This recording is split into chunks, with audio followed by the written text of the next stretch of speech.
The original BioShock is not just a story, it's a time capsule of the moment that it was made.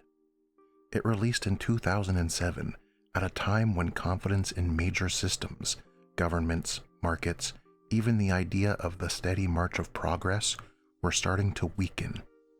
In the years after 9/11, alongside the expansion of state power through things like the Patriot Act and the fallout of the dot-com crash, there was a growing sense that the structures people relied on were more fragile than they appeared.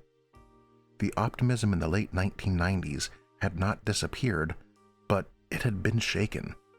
What replaced it was not outright cynicism, but a quieter kind of doubt. BioShock reflects that shift, not by directly referencing current events, but by embedding that uncertainty into the world itself. It doesn't argue a position so much as it creates a space where ideas can play out and reveal their limits. Meanings come not just from story, but from how the world behaves under pressure. Rapture is central to that.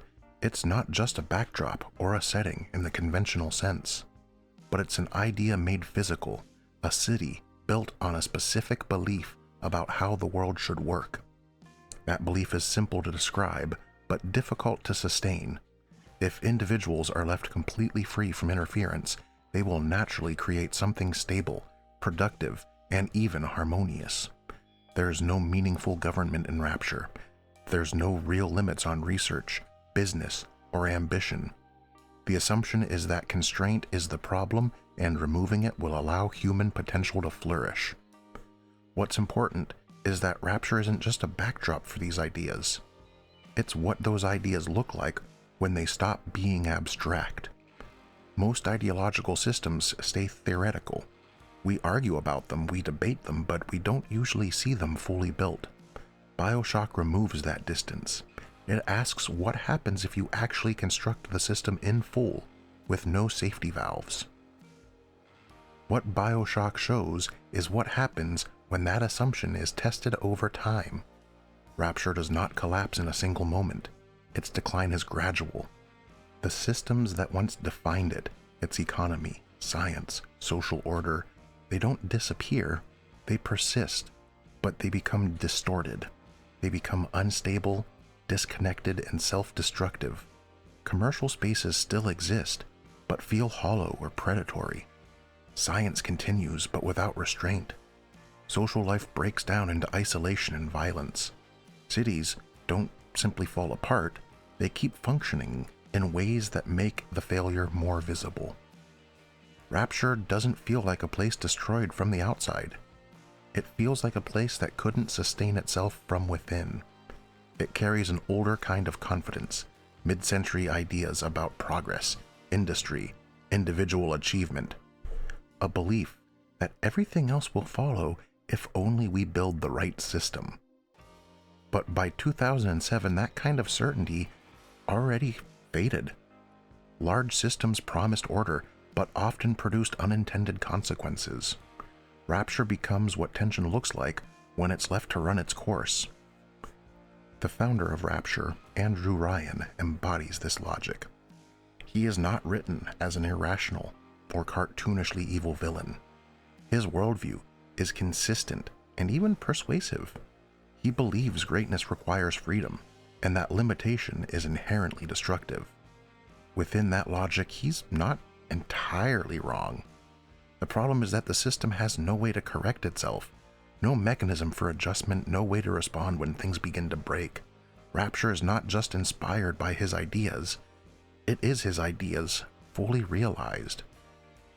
This is where BioShock becomes more than a setting-driven story. The environment itself functions as arguments. Instead of explaining themes directly, the game distributes meaning across space, structure, and interaction. You understand the world by moving through it, by seeing what still works and what no longer does.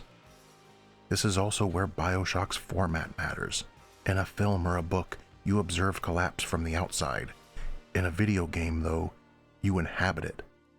That changes the experience. You're not just watching the systems fail, but you're moving through them, responding to them, and participating in their logic, even when you don't fully understand it.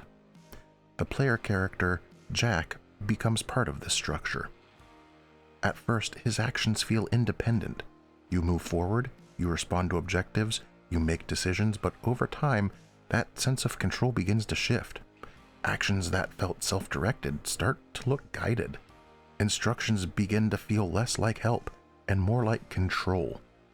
Agency doesn't disappear, it gets reinterpreted. The same actions take on new meanings once their structure is revealed. This connects to a broader idea. How much control do individuals actually have inside of large systems?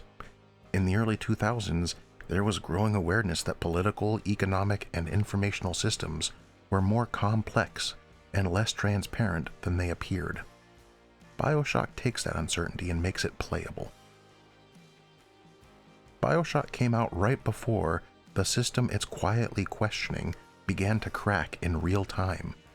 Within a year, the Great Recession exposed how fragile global markets could be and how quickly confidence could collapse when those systems began to fail. It's not that BioShock predicted the Great Recession that happened later in the year of its release, but it's more that both are responding to that same underlying tension. Systems that appear stable on the surface are built on assumptions that don't hold up under stress, and when those assumptions break, the collapse can feel sudden, even if the conditions were building for a long time. That hindsight sharpens the game. What once felt like an exaggeration starts to feel uncomfortably plausible.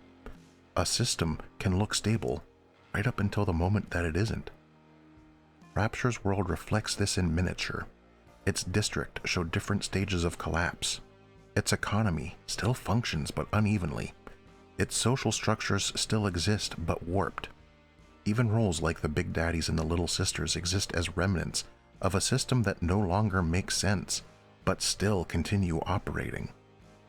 Everything is still working, but nothing is working properly. BioShock is not just about one failed philosophy.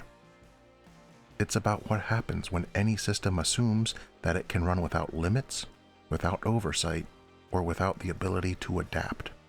It does not offer a replacement system.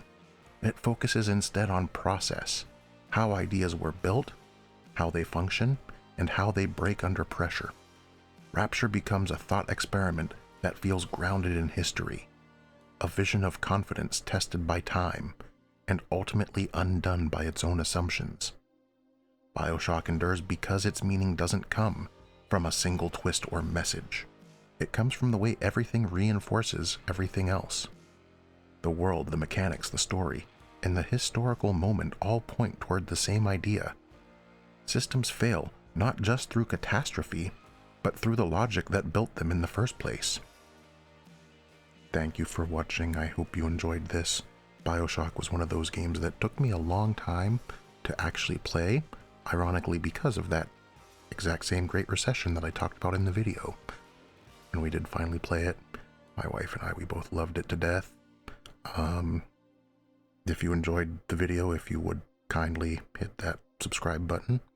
And otherwise, I might not know you, but I do love you. Take care.